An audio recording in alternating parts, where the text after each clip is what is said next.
नमस्कार, खबरों का पंचनामा देख रहे हैं आप। मैं हूं आपके साथ पूजा। हम लेकर आए हैं देश और दुनिया की 5 बड़ी खबरें, जिसमें चर्चा के लिए मेरे साथ स्टूडियो में मौजूद हैं कैपिटल टीवी के editor in chief doctor Manish Kumar. Doctor साहब, बहुत बहुत स्वागत है आपका। धन्यवाद। सबसे पहले नजर हेडलाइंस पर। बिहार विधानसभा चुनाव के नतीजे कल सुबह 8 बजे से शुरू होगी मतगणना। उम्मीदवारों की बड़ी धड़कनें, तो कैपिटल टीवी के एग्जिट पोल में एनडीए की जबरदस्त जीत, महागठबंधन को झटका।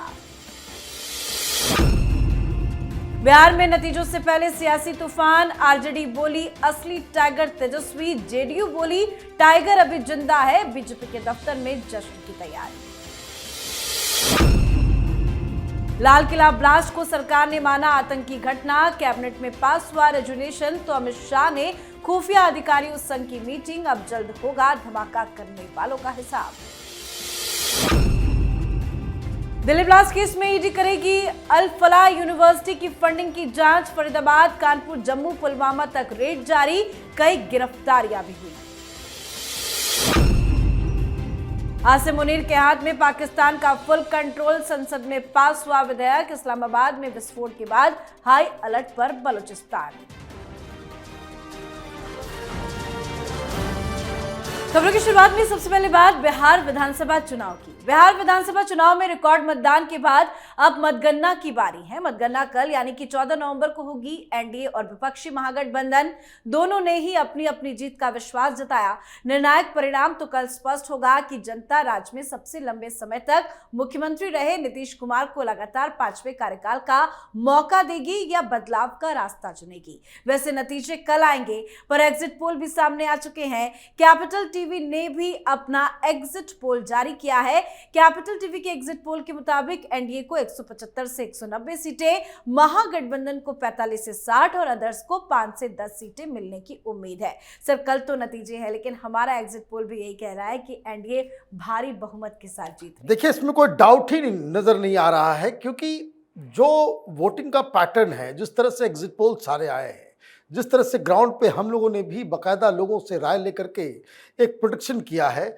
ये साफ साफ दिख रहा है कि महिलाएं नीतीश कुमार और प्रधानमंत्री मोदी के नाम पर तमाम धर्म, जाति, रीजन, लैंग्वेज, सारी बाधाओं को, सारे बैरियर्स को तोड़ के इन लोगों ने वोट किया है। कहाँ सबसे बड़ी गलती तेजस्वी यादव की नजर आ रही है, वो ये कि वो तमाम प्रचार वगैरह करके भी वो यादव के अलावा बाकी के ओबीसी और ईबीसी कास्ट और खास करके दलितों के वोट को अपने पाले में नहीं कर पाए, और इसलिए ऐसा लग रहा है कि कल एक ऐतिहासिक रिजल्ट आएगा।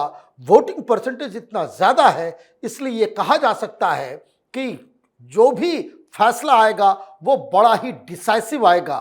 और इसलिए ये जो एग्जिट पोल, जो सारी एग्जिट पोल जो एक रास्ते बता रही है, वो बिल्कुल सही साबित होने वाले हैं। तो बस कुछ घंटों का इंतजार है, जिसको लेकर उम्मीदवारों की धड़कनें तेज है और नतीजे आने से पहले बिहार में पोस्टर वॉर भी शुरू हो गया है। पटना में अलग अलग दल पोस्टर लगाने लगे हैं। आरजेडी कार्यालय के सामने एक पोस्टर को लगाया गया, जिसमें बिहार के मुख्यमंत्री नीतीश कुमार के लिए लिखा गया अलविदा चाचा। नीतीश कुमार के लिए भी जेडीयू की ओर से पोस्टर लगाया गया, जिसमें लिखा गया कि टाइगर अभी जिंदा है। इस पोस्टर पर आरजेडी ने प्रतिक्रिया देते हुए कहा कि असली टाइगर तेजस्वी यादव है। पोस्टर वॉर के बीच में आरजेडी के एमएलसी सुनील सिंह ने विवादित बयान दे दिया। सुनील सिंह ने कहा कि अगर हार जीत के लिए मतगणना में कोई गड़बड़ी हुई तो बिहार में नेपाल, बांग्लादेश और श्रीलंका जैसे हालात होंगे। स्थिति ऐसी होगी जो संभाले नहीं संभलेगा। साथ ही नतीजों से पहले कई जगहों से स्ट्रांग रूम के सामने हंगामे की खबर सामने आई, तो दूसरी तरफ बीजेपी दफ्तर में मिठाइयां बन रही हैं। जीत के जश्न की तैयारी है। तो तेजस्वी यादव ने आज अपने प्रत्याशियों से बात भी की है। सर्कल नतीजे, उसके पहले बिहार में क्या चल रहा है? देखिए, बिहार में अब धमकी दी जा रही है। जिस तरीके से दिग्विजय सिंह सामने आए और उन्होंने कहा कि अगर एग्जिट पोल के जैसा रिजल्ट आता है तो इसका मतलब है कि आदर ईवीएम में गड़बड़ी हुई है या फिर वोट चोरी हुई है। फिर सुनील सिंह का बयान आता है कि नेपाल जैसी, बांग्लादेश जैसी स्थिति जो है वो पैदा हो जाएगी। फिर तीसरी खबर आती है कि तेजस्वी यादव तमाम अपने उम्मीदवारों से बात कर रहे हैं। चौथी खबर आती है कि स्ट्रांग रूम के बाहर हंगामा हो रहा है।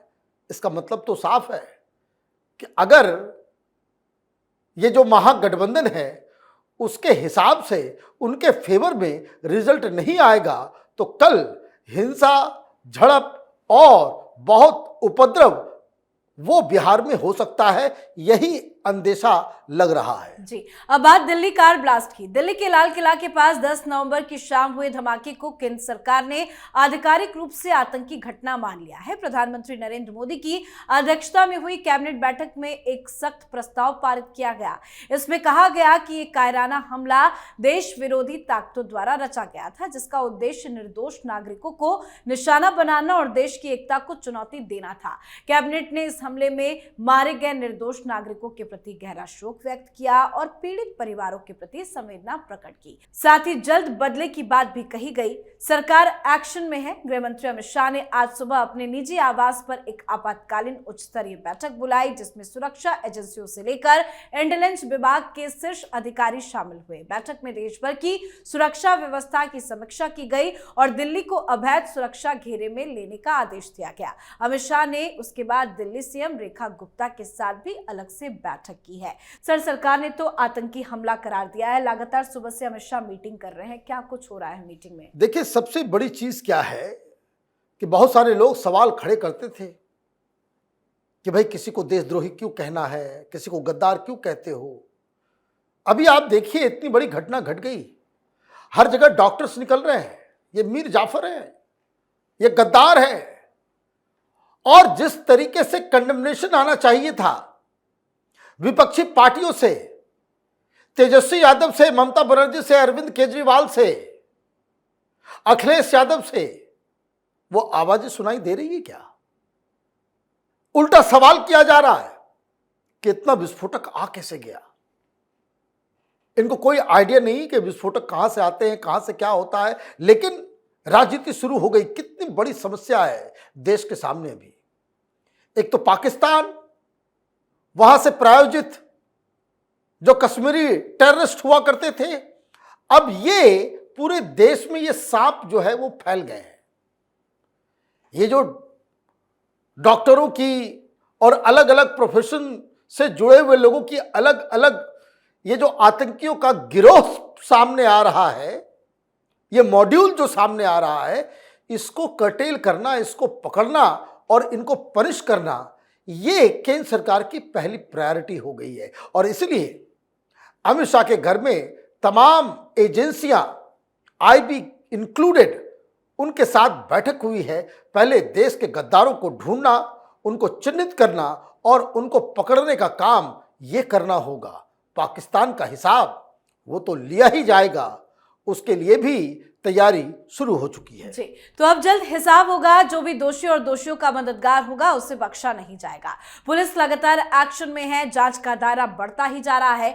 दिल्ली ब्लास्ट के बाद फरीदाबाद की अल फलाह यूनिवर्सिटी निशाने पर है। यूनिवर्सिटी की मान्यता को लेकर जहां मेडिकल रेगुलेटरी अथॉरिटी यानी कि एनएमसी ने नोटिस भेजा है, वहीं अल फलाह यूनिवर्सिटी से जुड़े हुए डॉक्टर की फाइनेंशियल इन्वेस्टिगेशन करने के लिए ईडी और दूसरी वित्तीय जांच करने वाली एजेंसियों की भी अब एंट्री हो गई है। साथ ही जम्मू कश्मीर से लेकर उत्तर प्रदेश से लेकर अलग अलग ठिकानों में जांच, रेड और गिरफ्तारी भी जारी है। सर, धीरे धीरे जांच का दायरा भी बढ़ता जा रहा है। अब तो ईडी की भी एंट्री हो गई है। देखिए, आज अल फलाह यूनिवर्सिटी के अंदर एंटी टेररिस्ट स्क्वाड के साथ साथ बम स्क्वाड ने वहां पूरे कैंपस को छान मारा है। आपके केमिस्ट्री लैब के अंदर बम बनाए जा रहे हैं। आपके फैकल्टी, आपके स्टूडेंट्स वो देश विरोधी गतिविधि में लगे हुए हैं। हजारों किलो वो विस्फोटक जमा कर रहे हैं और वहां के एडमिनिस्ट्रेशन को कोई इल्म नहीं, कोई पता नहीं, कोई उसके बारे में, कोई सारे के सारे लोग बेफिक्र हैं।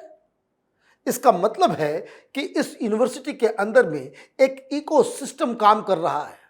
जिस तरीके से जेएनयू के अंदर ये देशद्रोहियों का, गद्दारों का, ये भारत तेरे टुकड़े होंगे इंशाअल्लाह इंशाअल्लाह करने वाले गैंग का एक पूरा इकोसिस्टम है, ये अल फलाह यूनिवर्सिटी के अंदर वैसा ही दृश्य सामने नजर आ रहा है। और इसलिए उसके रजिस्ट्रेशन, उसकी फंडिंग, उसके सारी चीजों की भी तहकीकात होगी। लेकिन ये तो बस एक हिस्सा है। यहां से पढ़ के निकले गए डॉक्टर, यहां से जो जुड़े हुए लोग, इस मॉड्यूल के साथ काम करने वाले तमाम जिहादी, उनको तो पकड़ना पड़ेगा ही। और ये जो इस तरह का कैंपस के अंदर इस तरह की गतिविधि हो रही है, तो ये तो सरकार को सिर्फ इसी यूनिवर्सिटी में नहीं, हर यूनिवर्सिटी के अंदर इस तरह की तहकीकात करने की आवश्यकता है कि कहीं हिंदुस्तान के इंस्टीट्यूशंस के अंदर हम आतंकवादियों को पैदा तो नहीं कर रहे हैं, और बस इसलिए कि वो स्टूडेंट हैं, भटके हुए नौजवान हैं, उनको छोड़ दिया जाए, ये कतई बर्दाश्त नहीं होगा। सरकार को हर यूनिवर्सिटी के अंदर इस तरीके से ऑपरेशन करना होगा, ये पता करना होगा कि वहां कहीं जिहाद की फैक्ट्री तो नहीं चल रही, और अगर चल रही है तो जड़ मूल समेत उसे उखाड़ फेंकने की आवश्यकता है। जी, तो लगातार एक्शन जारी है। शक की सुई पाकिस्तान पर ही है। इसी बीच पाकिस्तान की संसद ने भारी हंगामे के बीच 27वें संवैधानिक संशोधन को मंजूरी दे दी। 27वां संविधान संशोधन विधेयक 2/3 बहुमत से पारित कर दिया गया। इसके तहत पाकिस्तान के सेना प्रमुख आसिम मुनीर के अधिकारों में विस्तार किया गया है। इसी बीच पाकिस्तान के बलूचिस्तान में हिंसा जारी है। यह हिंसा कोई और नहीं बल्कि खुद पाकिस्तानी सेना की तरफ से की जा रही है, जिसमें निर्दोष लोगों की जाने जा रही है। इस बीच क्वेटा और चमन समेत बलूचिस्तान के कई जिलों में 3 दिनों के लिए मोबाइल फोन और इंटरनेट सेवाएं बंद कर दी गई है। पाकिस्तानी अधिकारियों ने कहा है कि फैसला सुरक्षा चिंताओं को देखते हुए लिया गया है। अब तो सर मुनीर के हाथ में पूरा पाकिस्तान का कंट्रोल आ गया है, लेकिन बलूचिस्तान में क्या चल रहा है? देखिए, फोन बंद है। आपको याद है आर्टिकल 370 जब लगाया गया था तो हिंदुस्तान में लोग चीख रहे थे, पाकिस्तान में लोग चीख रहे थे, यूएन ह्यूमन राइट कमीशन पता नहीं कहां कहां जाकर के कह रहे थे कि यहां तो डेमोक्रेसी के ऊपर बुलडोजर चला दिया गया है।